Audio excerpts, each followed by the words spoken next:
Hello, I'm Revital and I'm a children's storyteller. And I also help parents that love books to help their children fall in love with books.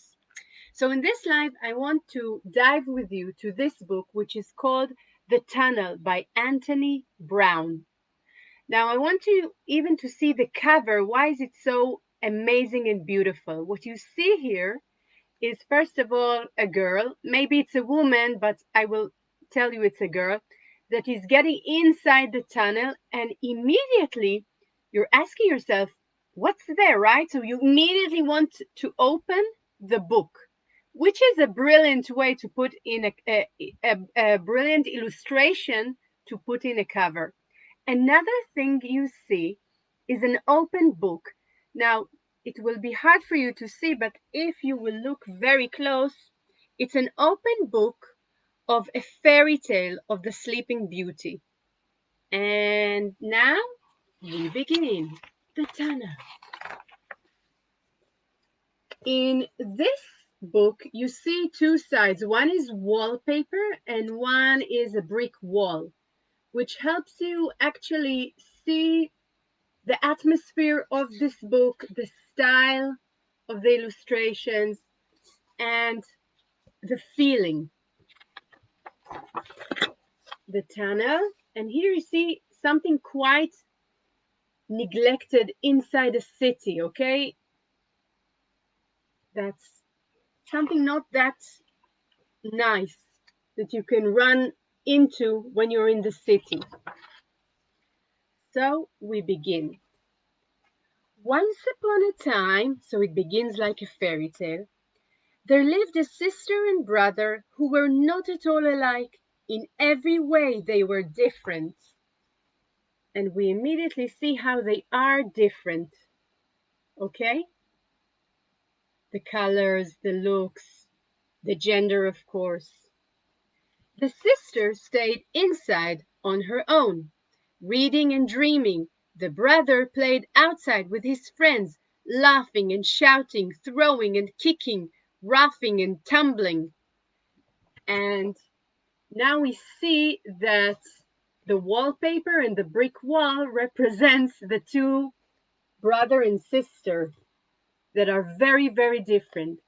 He is loud and active and noisy, and she's quiet and reading books. Another fairy tale. At night, he slept soundly in his room, but she would lie awake listening to the noises of the night. Sometimes he crept into her room to frighten her, for he knew that she was afraid of the dark. So here you see him sleep soundly. And now what's so nicely is her room. So here you see her room.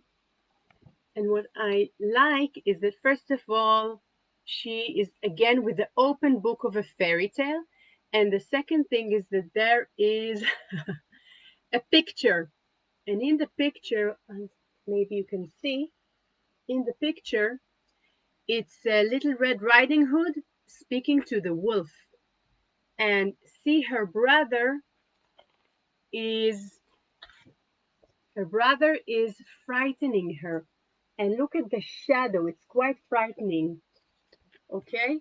So again, she is sleeping, she is passive, he is active. Whenever they were together, they fought and argued noisily all the time. But again, look at the picture. And in the picture, you see that she's again quiet. She's not talking. He's the one who is talking. He is the one who is active. He is blaming. And see all their environment. Her placement against his placement. Um, uh, the colors, she has the color he has. And look at the view outside the window, a brick wall, which is a very suffocating view. Okay? One morning, their mother grew impatient with them.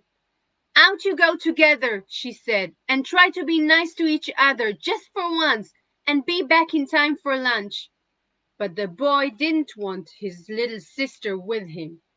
So now we're watching them walk out. Okay, they are like thrown out of their house and they're walking sadly. She with her book and he with the football that he has. They went to a piece of waste ground. I want to show you the waste ground.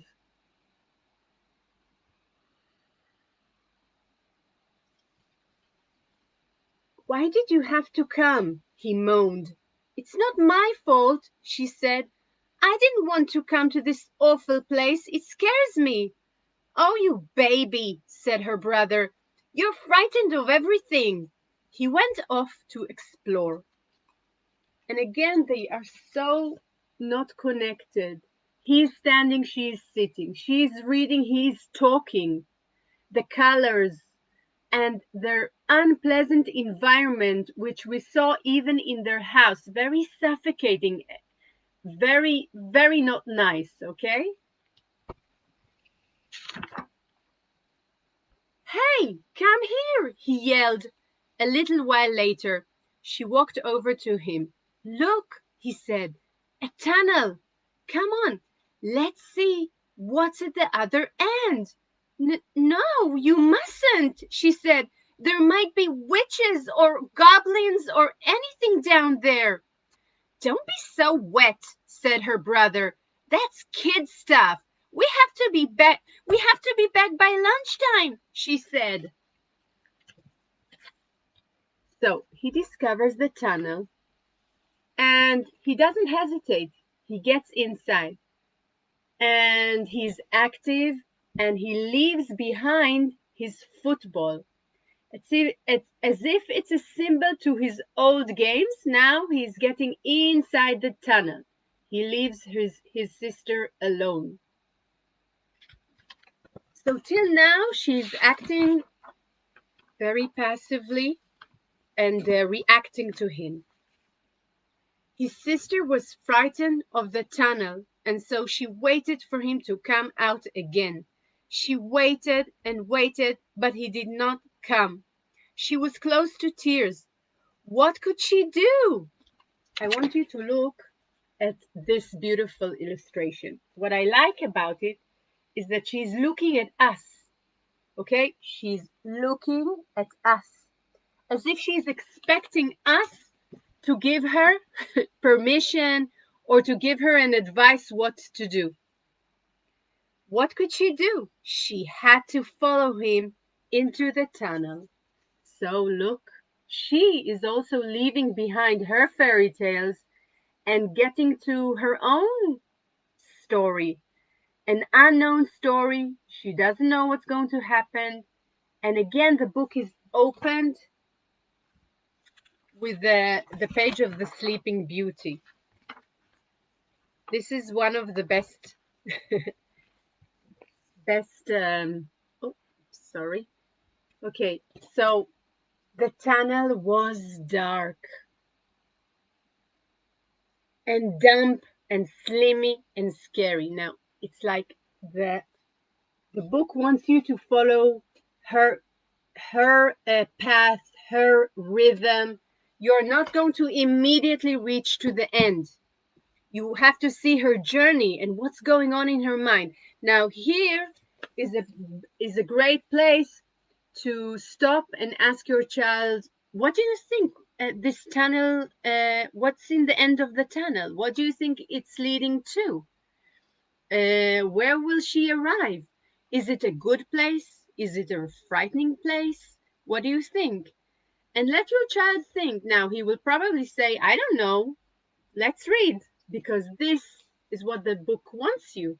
He wants you to want to know what's happening, but it's very nice to suspend just a second and ask him. So he, thinks with his imagination, what can come here? Hey, by the way, do you know to where shall it lead? Is it going to be frightening? At the other end, she found herself in a quiet wood. Okay? There was no sign of her brother, but the wood soon turned into a dark forest. I'm going to show you in a sec the dark forest. She thought about wolves and giants and witches and wanted to turn back, but she could not, for what would become of her brother if she did? By now she was very frightened, and she began to run faster and faster. Now, look how beautiful these illustrations are. Okay? This is not an ordinary forest. Okay? This is a carefully illustrated forest which is very like from the fairy tales, and it has figures inside. And what I like about this character is that even if she's very scared, she didn't stop being scared. She is scared, but anyhow, her duty to see her brother is greater. Now, there are a lot of stories and details. If I was with a child reading to him, we would look at everything, and suddenly this light there, what's in it going, what is it there? And look at this. So here you have just the atmosphere. It's like all this book is a tunnel and we are walking along the character. Isn't it beautiful? And look at the amazing images. I'm trying to put it so you can see a bit because it has a lot of figures and animals and a lot of crazy things there and frightening things there. So you want to know when you read this book, it's really, the suspense is amazing, right? You want to know where is it leading to. Just when she knew she could run no further, she came to a clearing. There was a figure, still as stone. It was her brother. Oh no, she sobbed. I'm too late. And look what she sees, which is alarming, right?